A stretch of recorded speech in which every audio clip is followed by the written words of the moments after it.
দর্শক, কথায় কথায় আমরা অনেকেই বলে থাকি বয়কট, বয়কট পণ্য, বয়কট দেশ, এমনকি বয়কট ব্যক্তিও।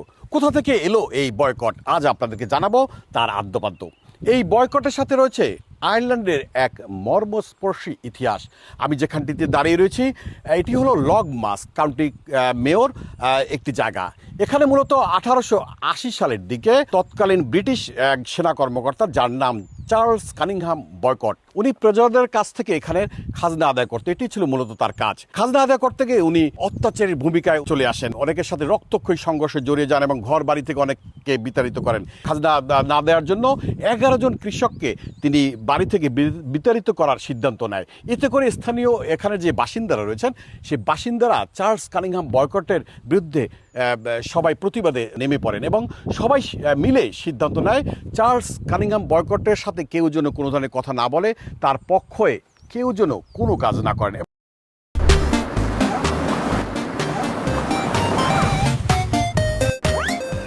অত্যাচারী চিরস্থায়ী না, সেটা প্রতিবাদী স্থান বালিনরূপ। পৃথিবীতে বয়কটের ডাকটা আসছে, সেটা এখান থেকে উৎপত্তি হয়েছে। তো অত্যাচারী সাময়িক, বেশি দিন না। ওনাকে বয়কট করার কারণ হলো উনি মানুষ অত্যন্ত শোষণ করছেন, যার কারণে কান্ট্রি মেয়র মানুষ অত্যাচারের কারণে ওনাকে বয়কট করছেন, ওনাকে ঘৃণিত করছেন।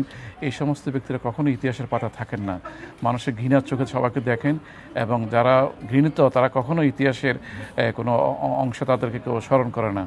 কারণ ঘৃণিত ব্যক্তিকে সবাই ঘৃণা করে, তাদেরকে ইতিহাস থেকে তাদেরকে মুছে দেয়, ইতিহাস কখনো তাদেরকে স্মরণ করে না। তিনি যখন রাস্তায় বের হতেন তখন তাকে দেখলে লজ্জিত এবং ঘৃণিত সব বাক্য তার সাথে ব্যয় করতে, এবং এতে করে তিনি একঘরে হয়ে পড়েন। এবং এটাই ছিল মূলত স্থানীয় সেই বাসিন্দাদের জন্য একটি বার্তা যে সে খারাপ মানুষ, তাকে অবশ্যই একঘরে থাকতে হবে, সে সমাজে কারোর সাথে মিশতে পারবে না।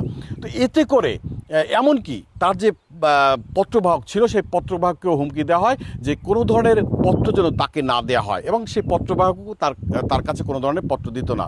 এমনকি শেষ পর্যন্ত তার বাসার যে কাজের যে লোক ছিল সেই কাজের লোককে ওখান থেকে চলে যাওয়ার জন্য বলা হয় তার এই ঘৃণিত কাজের জন্য, এবং সেও চলে যায়। সে একদম একা হয়ে পড়ে। তো দিন শেষে যখন তার ফসল কাটার সময় হলো, সেই ফসল কাটতে গিয়ে দেখে যে স্থানীয় যারা কৃষক রয়েছেন তারা কেউই তার ফসল কাটতে রাজি হন না, এবং দূর থেকেও কেউ আসতে চান না তার ফসল কাটার জন্য। এই সময় তিনি ব্রিটিশ টাইমস পত্রিকায় তিনি একটি পত্র লেখেন। দীর্ঘ পত্রে তিনি তার এই করুণ হালের কথা বলেন।